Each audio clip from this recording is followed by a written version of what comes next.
रविवार व्रत कथा। नमस्कार भाइयों बहनों, जय माँ गायत्री। आप सभी का मेरे YouTube चैनल शुभकर माही अष्टो में स्वागत है। आज के इस वीडियो में सुनेंगे रविवार की व्रत कथा। रविवार के दिन भगवान सूर्य देव की कृपा प्राप्ति के लिए रविवार का व्रत करना चाहिए, रविवार की कथा का स्मरण करना चाहिए और सूर्य देव को जल अर्पित करना चाहिए। रविवार के दिन सूर्य देव की कृपा पाने के लिए यह सबसे अच्छा दिन माना जाता है, क्योंकि रविवार का जो दिन है वह सूर्य देव को समर्पित है। इस दिन उनके मंत्रों का जाप करना और सूर्योदय के समय उनको अर्घ देना बहुत ही लाभकारी होता है, क्योंकि सूर्य एक ऐसे देवता हैं जो प्रत्यक्ष देवता हैं, जिनको मनुष्य अपनी आंखों से देख सकता है, जिनका दर्शन पृथ्वी पर कहीं भी रहते हुए किया जा सकता है। सूर्य देव अपने भक्तों के सभी कष्टों को दूर करने वाले हैं।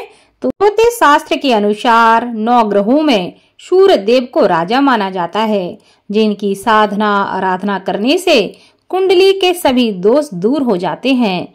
कुंडली में सूर्य यदि मजबूत अवस्था में हो तो व्यक्ति को समाज में खूब मान प्रतिष्ठा, सुख समृद्धि की प्राप्ति होती है। तो सुनते हैं रविवार की व्रत कथा। पौराणिक कथा के अनुसार प्राचीन काल में एक बुढ़िया रहती थी। वह नियमित रूप से रविवार का व्रत करती थी। रविवार के दिन सूर्योदय से पहले उठकर बुढ़िया स्नान आदि से निर्वृत्त होकर आंगन को गोबर से लीपकर स्वच्छ करती थी। उसके बाद भगवान सूर्य की पूजा करती और रविवार का व्रत करती। साथ ही रविवार की कथा को सुनकर भगवान सूर्य को भोग लगाकर दिन में एक समय भोजन करती थी। भगवान सूर्य की अनुकंपा से बुढ़िया को किसी भी प्रकार का कष्ट नहीं था, कोई चिंता नहीं थी। धीरे धीरे उसका घर धन धान्य से भर रहा था। उसके जीवन में किसी भी प्रकार का संकट नहीं था। उस बुढ़िया को सुखी होते हुए देख उसकी पड़ोसन उससे जलने लगी। बुढ़िया ने कोई गाय नहीं पाल रखी थी, अतः वह अपनी पड़ोसन के आंगन में बंधी गाय का गोबर लाती थी। उसकी पड़ोसन उससे जलती थी और जलनवश उसने सोचा कि मैं अपनी गाय का गोबर इसको नहीं दूं। पड़ोसन ने ऐसा सोचकर अपनी गाय को घर के अंदर बांध दिया। रविवार को गोबर न मिलने से बुढ़िया अपना आंगन नहीं लिप पाई।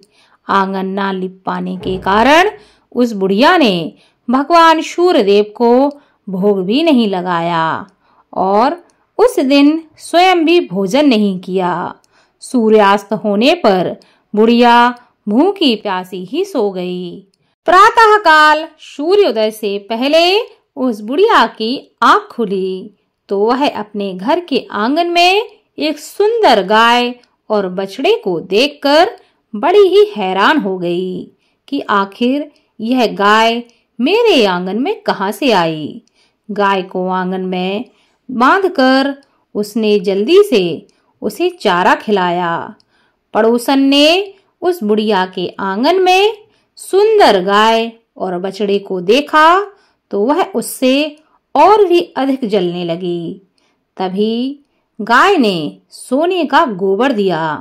गोबर को देखते ही पड़ोसन की आंखें फटी की फटी रह गईं। पड़ोसन ने उस बुढ़िया को आसपास ना देखकर तुरंत ही उस गोबर को उठाया और अपने घर लेकर भाग गई तथा अपनी गाय का गोबर वहां रख आई, ताकि बुढ़िया को यह पता ना चले कि उसकी गाय सोने का गोबर देती है। सोने के गोबर से पड़ोसन कुछ ही दिनों में धनवान हो गई। प्रतिदिन वह यही करती कि अपने गाय का गोबर पड़ोसन की गाय से बदल देती, ताकि बुढ़िया को पता ही ना चल सके कि उसकी गाय सोने का गोबर देती है। गाय प्रतिदिन सूर्योदय से पूर्व सोने का गोबर किया करती थी और बुढ़िया के उठने के पहले पड़ोसन उस गोबर को उठाकर अपने घर ले जाती थी। बहुत दिनों तक बुढ़िया को सोने के गोबर के बारे में कुछ पता ही नहीं चला। बुढ़िया पहले की तरह हर रविवार को भगवान सूर्यदेव का व्रत करती रही और कथा सुनती रही। लेकिन भगवान सूर्य को जब पड़ोसन की चालाकी का पता चला तो उन्होंने आंधी चलाई।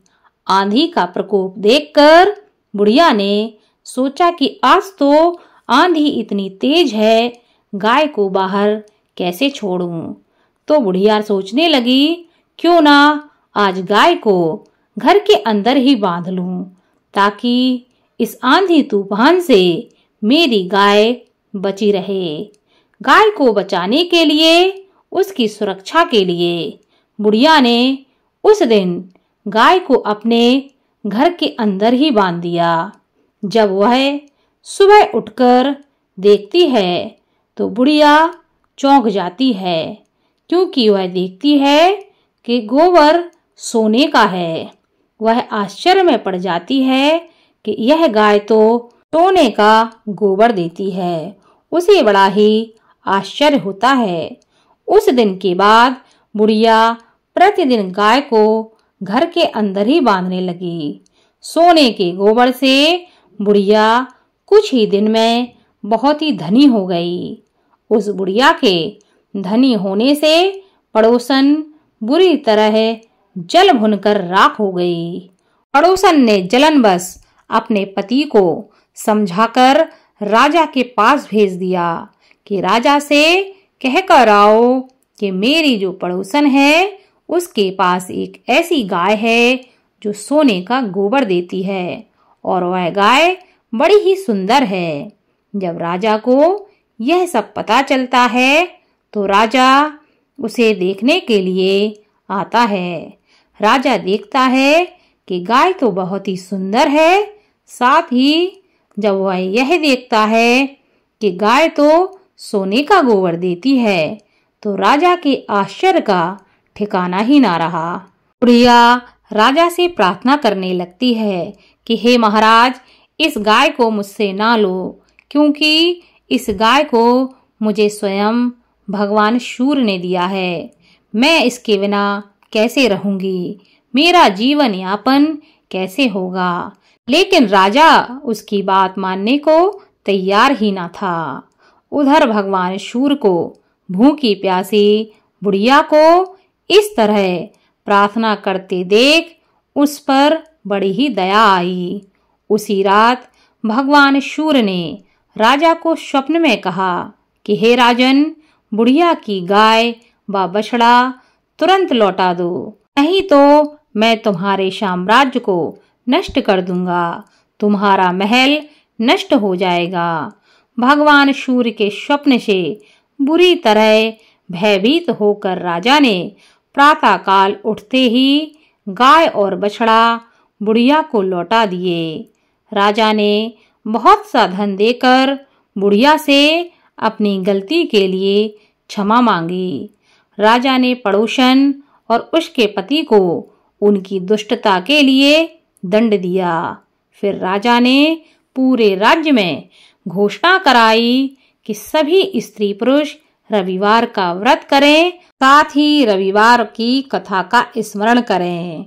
रविवार का व्रत करने से सभी लोगों के घर में धन धान्य की कोई कमी ना रही। राजतय में चारों ओर से खुशहाली आ गई। स्त्री पुरुष सुखी जीवन यापन करने लगे तथा सभी लोगों के शारीरिक कष्ट भी दूर हो गए। भगवान सूर्य की कथा सुनने का तथा सुनाने का विशेष महत्व शास्त्रों में बताया गया है। जो भी लोग अपने जीवन में मान सम्मान प्राप्त करना चाहते हैं, प्रगति चाहते हैं, उन लोगों को रविवार का व्रत अवश्य करना चाहिए। रविवार की कथा को अवश्य सुनना चाहिए तथा रविवार के दिन भगवान सूर्य के मंत्रों का जप अवश्य करना चाहिए। साथ ही रविवार के साथ साथ अन्य दिनों में भी भगवान सूर्य को प्रतिदिन जल जरूर चढ़ाना चाहिए। ऐसा करने से जीवन में सुख संपदा की कमी नहीं रहती, जीवन में प्रगति, मान सम्मान की प्राप्ति होती है। बोलो भगवान सूर्य की जय।